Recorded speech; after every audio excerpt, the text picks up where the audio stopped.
Have you ever told yourself that you're going to do something and then you don't do it? You got to create leverage on yourself. When you create leverage on yourself, what that means is you're creating conditions so that the part of you that doesn't act is less likely not to act, and that other part of you will engage. So basically, you're weighing down the part of you that doesn't do things, and you're lifting up the part of you that will do that thing. So I'll give you a very straightforward example. Let's say, for example, you have social anxiety. You go with a friend and you just sit there with your drink and you're drinking all night, water, alcohol, doesn't matter. You really want to talk to somebody, this girl, this guy, whatever. You don't do anything. You just sit there chit chatting all night. Now, scenario B is that you're out with your friend and you tell him or her, hey, I really want to talk to this person. And your friend says, give me $100. And if you don't, I keep it. Now the game has changed. The game has changed because you gave up something of value. You created leverage against that part of yourself that didn't act. And now you're compelled, you're motivated to actually take that action. So you're giving up something of value, which means you're creating leverage. Now, you don't always have to give up something of value, of course. You can create leverage in different ways. Now, typically speaking, leverage does come in the form of sacrifice. So you are giving up something of value. For example, if you like employees and employers have this kind of relationship where they both have leverage against each other, but the leverage that employers have over their employees is that they tell them what all their responsibilities and duties are. And if the employees don't fulfill on those responsibilities and duties and function in accordance with a specific process or system, then they don't get paid. Now, the employee wants to get paid because they have a family to support and they have bills to pay and they have food to put on the table and a shelter to keep over their head. So they have an incentive to actually work and show up. Otherwise, they don't get paid. Now, the employee, on the other hand, has to be fair to the employer, has to be fair to the employee. Otherwise, they will not get any employees to actually do that job. So you could see how there's this balance between both of these. It's the same thing if you think about any other society in human history. If you think about us tribally, we didn't have individual people going out and hunting. It was one dude plus 10 other dudes with spears in formation hunting a lion. It wasn't just one guy saying, hey, I'll take care of it. You guys just stay behind. It's not possible to do things on your own. Same thing when you're in school, you're in a class, right? You're with a group of other people and you're all kind of engaging, doing projects together, talking, bouncing ideas back and forth, laughing, making jokes, feeling good. Performance during COVID for school students plummeted. Concentration, focus, mental health, grades, everything just went through the floor because we're not designed to function in an isolated fashion that way.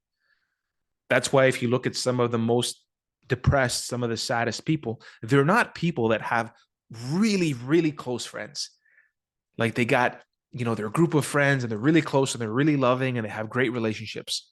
That's not usually the people who are, the saddest, most depressed, most anxious, most despairing individuals. Those individuals typically are more isolated. So it's really about forming the connections, forming the bonds with somebody and making sure that you're communicating in such a way where they know that you're on the same mission. So your buddy who took your $100 knows that you're on the same mission. He's doing it to help you, not to hurt you. He's like, hey man, give me this money. So that way, if you don't do what you say, what you want to do, then I'm going to just keep your money. Right. So hooray for me. And you're like, oh man, well, I definitely want that $100. So I'll just go talk to this person. Right. So you're creating leverage against the part of you that doesn't act. And you can do that in various modes.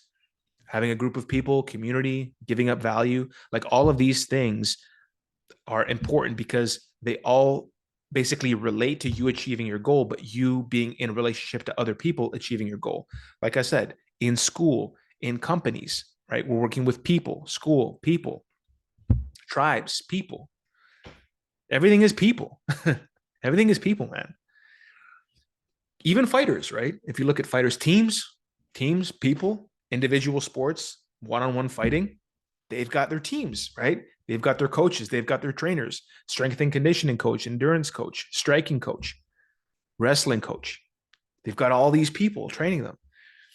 So remember, keeping them accountable. Imagine if it's just one guy. Have you ever heard of that? A champion? Just like, it's just me. It's just me. I don't have any coaches or any trainers or anybody supporting me. It's just me hitting the bag. Doesn't happen. So if you want to operate at a high level, you need to be involved with that. By the way, this is one of the reasons why I'm creating the community, because I'm thinking to myself, okay, well, I'm not exactly sure what's resonating quite yet. Like, I've recorded a lot of videos. Some have resonated more than others, but I still don't have like enough information to know specifically what it is that you want. So please, number one, if you like the video, like it, leave a comment. It helps me understand, number one, did you enjoy it? Number two, do you have any questions? And number three, what it is that you actually want, because it helps me get an understanding of that. And I think the community is going to help, because it's going to allow me to tailor the information more towards specifically what people are looking for. And it also gives people a chance to actually communicate with each other and interact with each other. And we're going to be able to have group calls, and it's going to be something that's going to be very beneficial all around. And it's also going to help with me being more specific with the different problems and challenges and setbacks that people are facing, fears, anxieties, dealing with whatever, finances, physicality, body, fitness, like anything. So yeah, I mean, keep that in mind. Keep that in mind, because the processes, remember, the stuff that I say to do on a daily basis, that feeds into it. Because if you think about it, what happens if you have like a strong body, right? You're exercising on a regular basis, you're eating healthy, you're reading, you're writing, you're organizing your thoughts, you're meditating to focus your attention to stay centered. You're, say, for example, recording gratitude memos like I do to put myself in a positive, grateful, thankful state. So I'm like, my mood is elevated. So I'm more likely to be able to take all of myself physically and mentally and put it into my work, into things that I'm doing. Right. So that's part of it, because that process feeds into every other process, financial process, business process, relationship process. It feeds into every other process. So it's not just about, okay, how do I deal with this one thing in this one area for this one process? Believe me, I could talk about that. Like, I've been through a lot. If you watch my other videos, and there's a lot of stuff that I haven't talked about yet. And I do have a lot of experience in this particular area as far as like coaching is concerned. But that is a piece of the puzzle. It's a piece of the puzzle. So what I want to do is I want to put it all together with you, of course. That's the point of the community. So anyway, that's neither here nor there, but that's just kind of a little bit of a side point that I wanted to mention. So this is something that I'm working on right now. I'm going to probably roll it out soon, but just keep this concept in mind that I discussed today, which is the concept of leverage, right? Getting leverage against the part of you that doesn't want to act. So that way you're accountable to something, right? As far as you sacrificing something of value, whether it's your time, your attention, something else, like in the example with your friend, like that $100 that you gave him, so you could actually approach somebody that you want to approach. So put yourself in that mindset. What do I have to do to create leverage?